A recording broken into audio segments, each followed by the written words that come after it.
पाऊल कसं असेल? आज असं वाटलं होतं, काल महाशिवरात्र होती, तर महाशिवरात्रीच्या हिशोबानं आज मार्केटमध्ये 400-500 पेट्या येईल असं वाटलं होतं. परंतु यंदा तशी काय परिस्थिती राहिलेली नाही. यंदा आज मार्केटमध्ये 80 ते जवळजवळ 90 एक पेट्यांची आवक आज मार्केटमध्ये झालेली आहे. ती फार कमी अशी आवक आहे. गेल्या वर्षी ह्या वेळेला 500 पेट्यांची आवक चालू झाली होती. परंतु यंदा कोकणामध्ये हापूस आंब्याचं उत्पादन फक्त 20% शिल्लक राहिलेलं आहे. फार मोठ्या प्रमाणामध्ये उत्पादनाची घट झालेली आहे.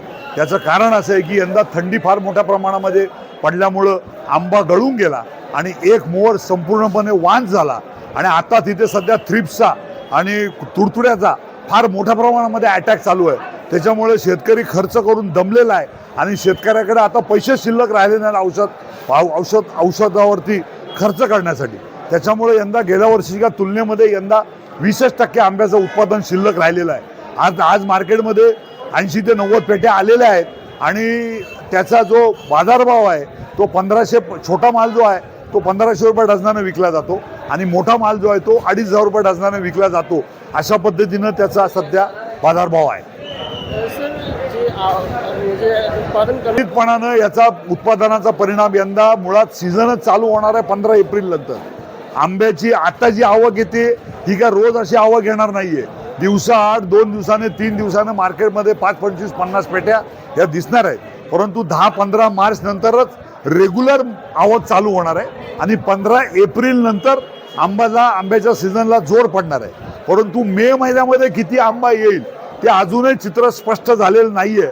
त्याचं कारण असं आहे की अजून जर गरमी वाढली जास्त तर मग आज एवढे जे कणीसारखे जे आंबे आहेत ते सुद्धा पिवळे होऊन पडण्याची शक्यता आहे. त्याच्यामुळे मे महिन्यामध्ये आंबा कसा येईल याला हा सीझन संपायला अजून एक 15-20 दिवसाचा अवधी अजून जाणं आवश्यक आहे.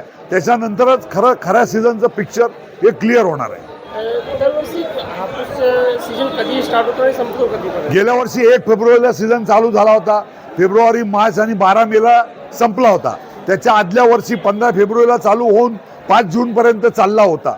त्याच्यामुळं कसं असतं, शेतकऱ्याची अपेक्षा असते की कमीत कमी 90 दिवस तरी आपल्याला सीझन हा मिळाला पाहिजे, म्हणजे मग त्याला ॲव्हरेज रेट चांगला मिळतो, 2 पैसे शेतकऱ्याच्या राहतात. परंतु गेल्या वर्षी सुद्धा 12 मेला पाऊस झाला, त्याच्यामुळे शेतकऱ्याचं नुकसान झालं.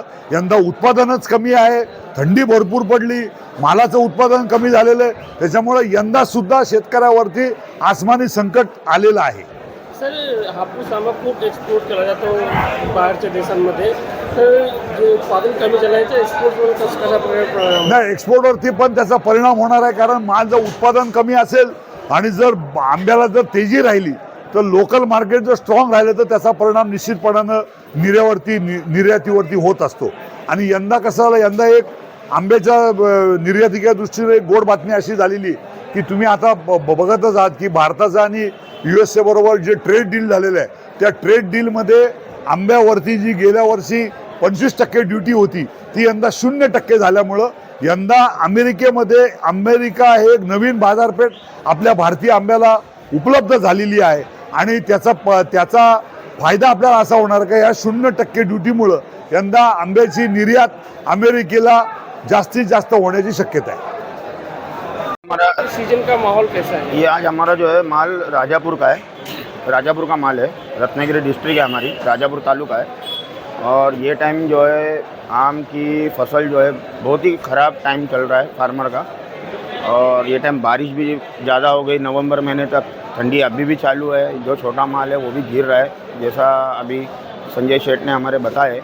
ये फार्मर की बहुत हालत ख़राब है. जो हिसाब से अभी हमारा भी इधर 100 पेटी माल आता था, तो ये साल अभी हमने ये महाशिवरात्रि को ही हमने अभी मूर्त किया है. जैसा एक ही पेटी अभी और 2 बॉक्स हमने निकाले. और आने वाला जो समय है वो भी थोड़ा माल ये टाइम बहुत 80% तो कम ही है हर फार्मर के पास. कुछ फार्मर के पास तो कुछ भी नहीं रहा है, उनकी हालत भी बहुत बेकार है. क्वालिटी पर कुछ असर पड़ा है क्या? क्वालिटी अभी थ्रिप्स का भी अटैक चालू है और जो हॉपर्स जो बोलते हैं उसका भी अटैक चालू है. और खर्चा कर रहे हैं. देखेंगे जो आम अभी लगा है उसको तो बचाना तो चाहिए, तो कुछ तो पैसा होएगा उसका वो हिसाब से. लेकिन टाइम तो बहुत फार्मर के ऊपर ख़राब है कोकन के. आपका नाम? शाहिद सलीम चौगुले.